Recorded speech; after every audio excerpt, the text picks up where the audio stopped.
Mali kɔnɔ Mali kɔn kan maa minnu sɛgulen don Malanci ka bɔlɔlɔ sanfɛla la an ka foli bɛ aw bɛɛ lajɛlen ye kabini aw sigiyɔrɔ la. Sogonikɔ ni ale ye Bamakɔ kin dɔ ye a yirala k'a fɔ ko denmisɛnnin dɔ bɛ yen ni ale yɛrɛ san kun ye san 2 ye ko ale ye su de yera kɔlɔn dɔ kɔnɔ nka k'aw a fan bɛɛ kɔni kun dafalen tɛ. Ayiwa an balimaw an kɔni b'a dɔn nin kabako koba ye kɛrɛnkɛrɛnnenya ka ɲɛsin denmisɛnninw ma. Ayiwa ko nin kɛra Bamakɔ Sogonikɔ ni ale yɛrɛ ye kin dɔ ye n'a bɛ Bamakɔ komini 6nan fɛ ko kari don février kalo tile 20 kɔnɔ la ko nin ye funɛgɛni dɔ ye. Ayiwa tuma min na ale kɔni tununa a somɔgɔw la ko u ye ci bila bɔlɔlɔ sanfɛla la ka ani nin funɛgɛni yɛrɛ foto k'a bila ka cari fan bɛɛ fɛ ni maa min kɛra sababu ye ka nin funɛgɛni ye o ka ci bila a somɔgɔw ma. Ayiwa an b'a yirala k'a fɔ ko kari don bɛɛ lajɛlen na ko nin funɛgɛni kibaruya kɔni ma dɔn.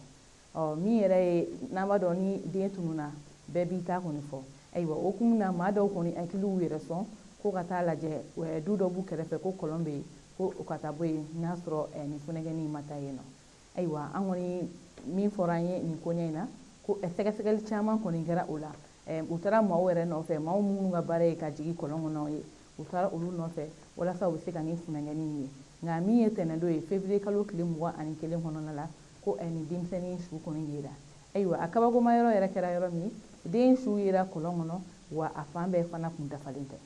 Kɛrɛnkɛrɛnna an bɛ se k'a fɔ ko a cɛya yɔrɔ fana kɔni kun t'a la. Ayiwa nin ko in kɔni kɛra kabako ye wa nin funɛgɛni somɔgɔw olu yɛrɛ kɔni dabali banna olu t'a dɔn maa min bɛ kɛ sababu ye ka nin waleya cɛjugu ta ka ɲɛsin u den ma. Ayiwa an b'a yirala k'a fɔ ko nin waleya ninnu kɔni cayalen don kosɛbɛ Mali la kɛrɛnkɛrɛnnenya a faaba kɔnɔna la n'o ye Bamakɔ ye nin waleya ninnu cayalen don sabula hali a ma mɛn kosɛbɛ a tɛ kalo 4 kɔni bɔ ɲɔgɔn kɔ Mamaribugu ni ale ye Sɛbɛnnikɔrɔ kin dɔ ye ko nin waleya ɲɔgɔnna dɔ kɛra yen nɔ nka ko o den fana kɔni tun bɛ san 8 de bɔ ɲɔgɔn na ale fana tun ye gɔnbala ye.